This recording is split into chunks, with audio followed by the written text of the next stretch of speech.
1996 was a big year for the Die Hard license within the games industry. Fox formed a gaming arm to publish game releases of their big properties. This resulted in them contracting with developers, and they entered into a project to develop Die Hard Trilogy. This was an arcade-focused game that covered the first 3 films, each one taking on a unique gameplay style. Die Hard 1 was a third-person shooter, 2 was a first-person rail shooter, and 3 was a driving game. Die Hard Trilogy was a commercial hit, which resulted in Fox greenlighting a sequel. At the same time, Fox Interactive was working with Sega for them to use the license on a brand new arcade brawler. The game was already in development under a different name, but in the USA, it would take on a new title. Join me as we take a look back at Die Hard Arcade.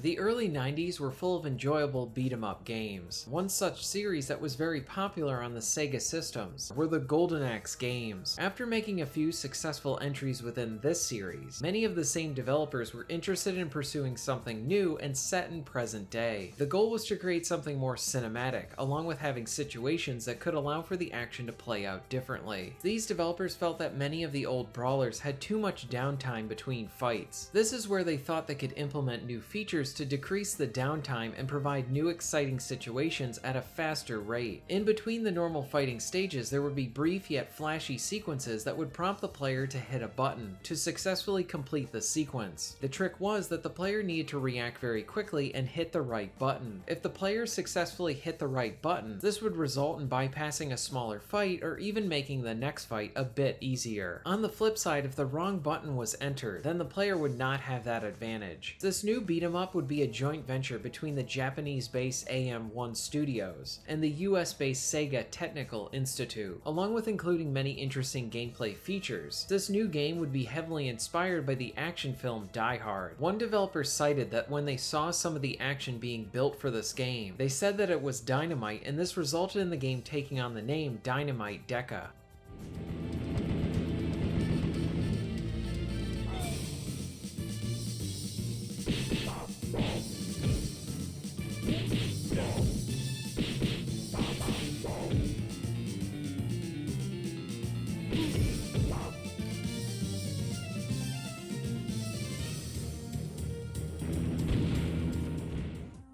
In Japan, this game was known as Dynamite Deka. It would feature 2 heroes infiltrating a building, stopping terrorists, and rescuing the president's daughter. During the development, the American arm of Sega had acquired the license for Die Hard. Management was highly interested in banking on the popularity of the Die Hard name. This ended up affecting Dynamite Deka's development, since the game already had some similarities to Die Hard, and the developers were already inspired by the very same film. The name of the game would be different in the American release. For the American release, it would be known as Die Hard Arcade and featured John McClane as the main hero, whereas in Japan, Sega did not have the Die Hard license to use there, so the original game's name, Dynamite Deka, would be used there, and feature Bruno Dillinger as the hero. The tower that the game takes place in for the USA version would also be called the Nakatomi Building like in the film. This 2-player action game would feature a wealth of items to use. One of the developers found that as he was making Golden Axe 2, he felt that more item pickups makes for more interesting action, but he also felt that this process could be improved. For example, the variety of items needed to be flashy in their representation, and differences in how they were used. This resulted in some interesting items as weapons, like a spray can along with poles and fireman's axes, being available for the player. Dynamite Deka and Die Hard Arcade were aiming to deliver a fresh take on the brawler genre. The team had the credentials to achieve that vision, and by using the Die Hard license for the American release, this meant that this Japanese title would have a much wider and mainstream appeal. In 1996, Die Hard Arcade was released to the world.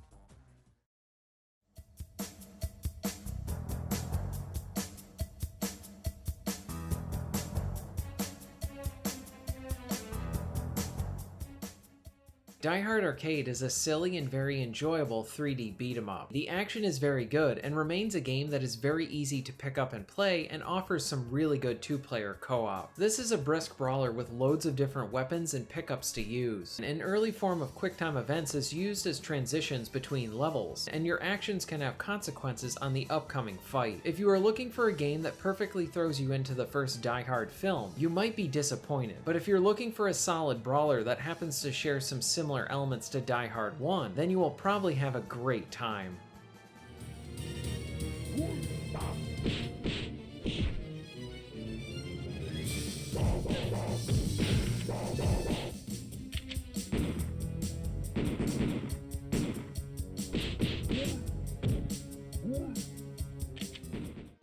Die Hard Arcade has a simple control set. You have a punch, kick, and jump buttons. You can chain all of these together to pull off many different moves. If you get too close to an enemy, you will more than likely grab them and can perform many interesting grapples and throws. I very much enjoyed experimenting with the different combos, and found myself finding new moves that I didn't really pull off on my first run. Die Hard Arcade has a great variety of weapons to use. There's melee options like axes, spray cans, poles, along with handguns, machine guns, and explosives.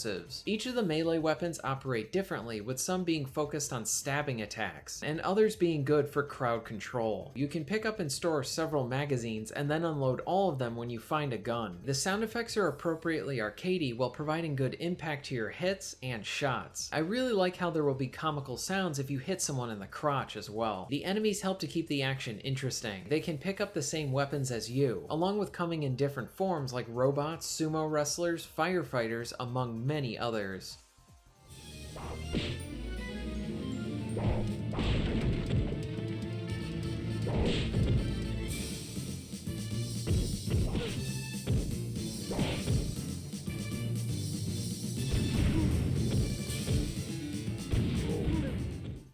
One element that really stood out to me was Die Hard Arcade's sense of humor. The game is not afraid to get silly and will often lean into these elements that fit right at home with a game of this type. For example, there is an entire level that takes place in a bathroom. You fight several people jumping out of the stalls, with one being even a kung fu master. The last set of foes in this area are two guys who are just trying to use the showers and they are barely dressed. This type of stuff is hilarious and adds to the charm of this title. Even the pickups will make you laugh, especially when you can pick up pepper and throw that into people's eyes. Levels are full of enjoyable little details that give them personality, from level gimmicks like needing to dodge a moving satellite, or destroying a bag of golf clubs in the final boss's office so that you can use them as melee weapons. One nice feature is how you can arrest people if you can position yourself behind them or on top of an enemy. I really enjoyed how the camera would change at times to heighten the action. For example, the camera will zoom in for grapples along with defeating the last enemy in an area. The levels are chock full of weapons to use, along with objects in the environment that can be destroyed. Boss fights help to bookend areas, and these range from a firefighter to the final boss, having many different forms. It is important to note that QuickTime events are found within this game, and are mainly seen as short sequences that are played in between levels. Success at these parts could result in bypassing a fight, or starting the next fight with all enemies at half health. If you fail a sequence, you may need to participate in an additional encounter. They actually fit the game well here, and are used as a simple way to change up the gameplay. Die Hard Arcade can also be completed in two-player co-op, and the game is enjoyable in both single and co-op play. Just make sure to turn off friendly fire in the settings. If you leave it on, you will be able to hit your friend, but thankfully they will never take any damage. Turning this off just makes the entire game a lot better. One unique element about the co-op is that after you beat the final boss, you and your friend need to now fight to the death. It is an unexpected and fun bit of competition thrown in at the end. Die Hard Arcade is the definition of short and sweet. When it comes to the flaws, I only had a few. Some encounters and boss fights can feel a bit cheap. For example, there is one stage with a fire truck that is spraying water at you, and it can be very hard to dodge. Some bosses will give you no time to stand back up before they hit you again. For the Sega Saturn version, there is a lack of additional modes, and yet Die Hard Arcade is highly replayable, and always great to return back to.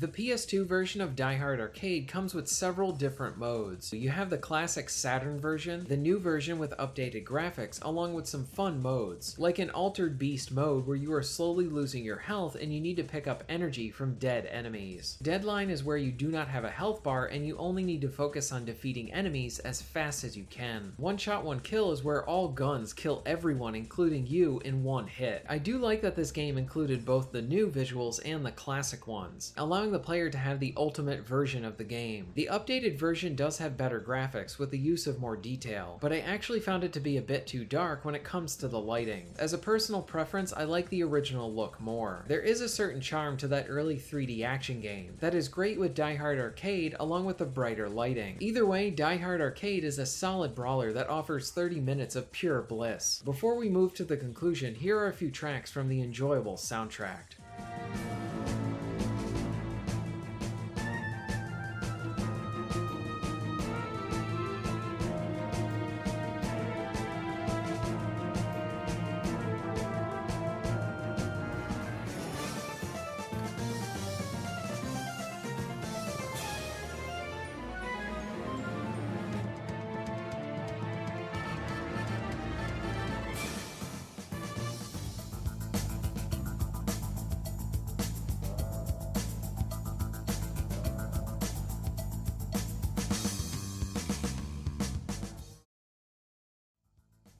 Die Hard Arcade is a solid brawler. It is a short and great experience, which is full of little details and features that make it special. There's a large amount of items to pick up, which provides you with so many different weapons to use. The entire game has a healthy dose of humor mixed in well with the action. While the similarities to the first Die Hard film is minimal, what is presented here is an experience that is highly replayable and represents some of the best in arcade action. Die Hard Arcade is a great game and I highly recommend it. If you are interested in being notified of new videos, please hit the subscribe button and bell. And if you would like to support the channel and get early access to content, please check out my Patreon. All of the links will be at the end of this video and within the description. And thank you very much for watching.